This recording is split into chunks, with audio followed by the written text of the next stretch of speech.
Welcome to Episode 2 of our video series, Simplified Tibetan Book of the Dead for Non-Tibetans. In the previous episode, we explored the first sign of Nibbana that appears immediately after the cessation of the life breath.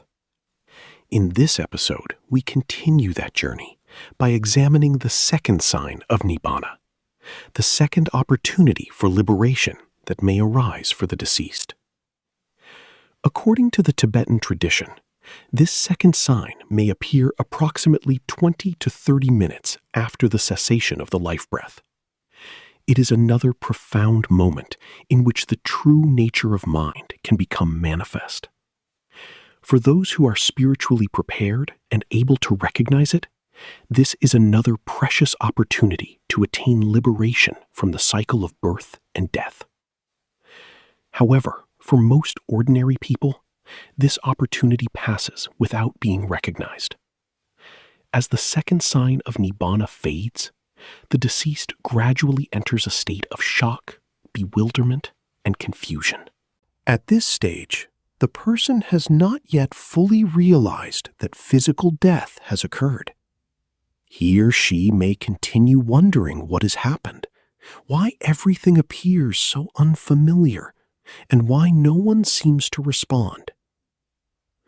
Because the reality of death has not yet been clearly understood, the subtle intermediate state body, known in Theravada Buddhism as the Gandhabba body, has not yet fully formed. The deceased remains in a state of uncertainty and mental confusion. For an ordinary person, it may take approximately 24 to 48 hours to recover from this initial shock.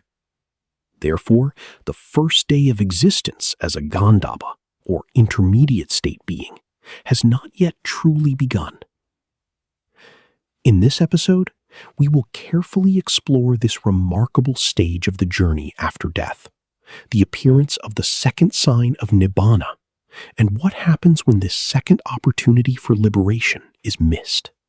Even a wise and meritorious person who has fulfilled the perfections and matured their mind may, at the moment of dying from illness, be unable to fix their mind due to the severity of the disease. Alternatively, the recollection of some minor unwholesome deed may cause the dying consciousness, chuti chitta, to become defiled. For such persons, an opportunity is provided to fix the mind upon the second sign of Nibbana, and thereby be freed from the suffering of samsara. In this way, a period of between 20 and 30 minutes elapses after the cessation of the life breath. Now comes the moment when the second sign of Nibbana arises. At this point, address the deceased by name, then give instructions for calming the mind through recollection of the Buddha, Buddha Nusati. Noble one of great merit, you have now passed into death. At this moment, reflect as though our teacher of the three worlds, the Buddha, stands before you, radiating rays of six-colored light. Do not let your mind wander elsewhere. Remain fixed solely on the recollection of the Buddha. Say this several times, and then repeat the passage given under point 1 7 times again. Just as sunlight dispels dense darkness, so as soon as this reading is completed, the meritorious will surely be granted the opportunity to realize the path to Nibbana.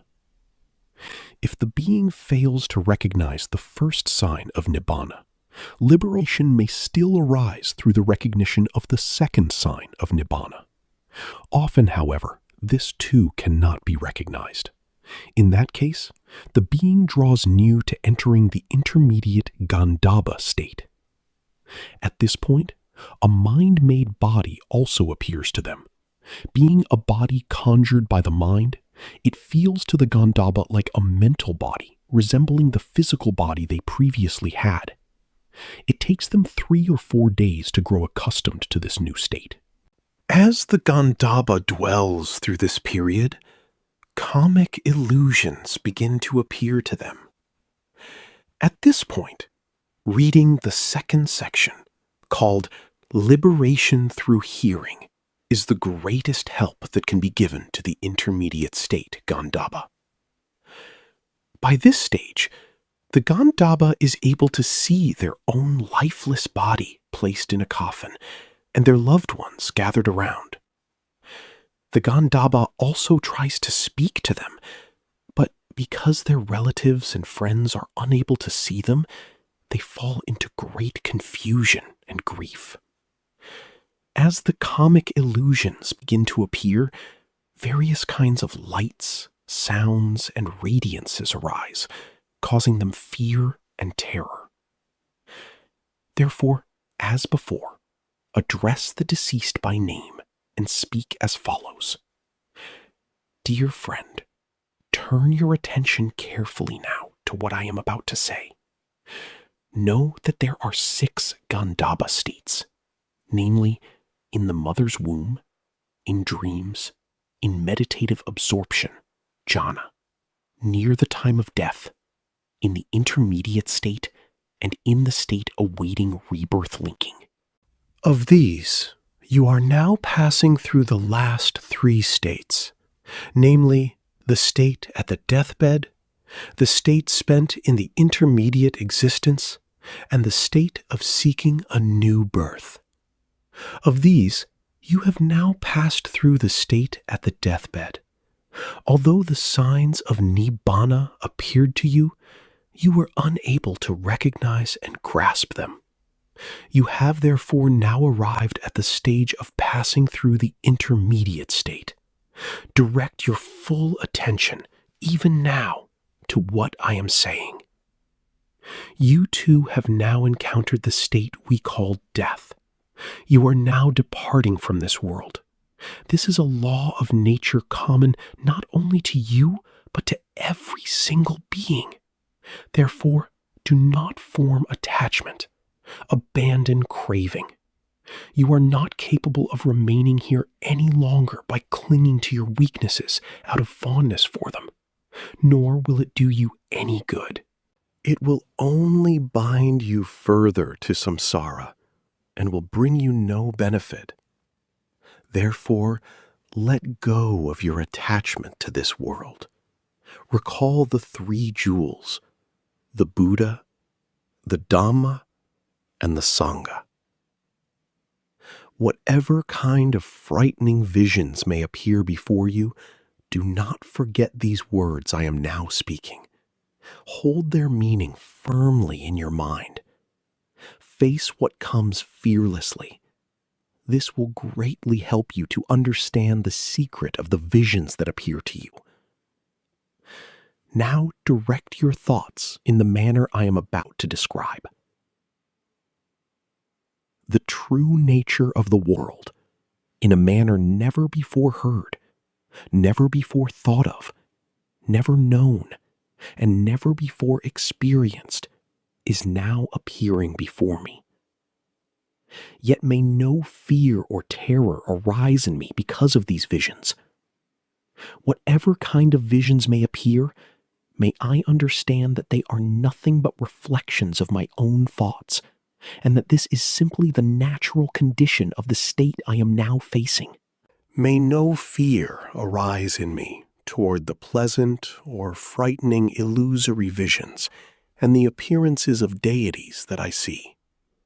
And when the opportunity arises, may I be able to overcome all obstacles and attain the sanctified state. This is where we'll pick up in our next episode, the strange, disorienting days that follow, and what this tradition suggests we can do to prepare for them long before we ever reach this threshold ourselves. This video series, How We Receive Our Next Birth, are based on my book, composed as a simple adaptation of the Tibetan Book of the Dead for non-Tibetan Buddhists, as the original book is too complicated for an ordinary person. This book I originally wrote in 1995 is available for download for free in English and Sinhalese languages, and it will also be translated to Russian and Thai languages as well in the near future. The download links are in the description and also in the first comment. Please subscribe to watch the full series. May all beings be free from the sufferings of samsara.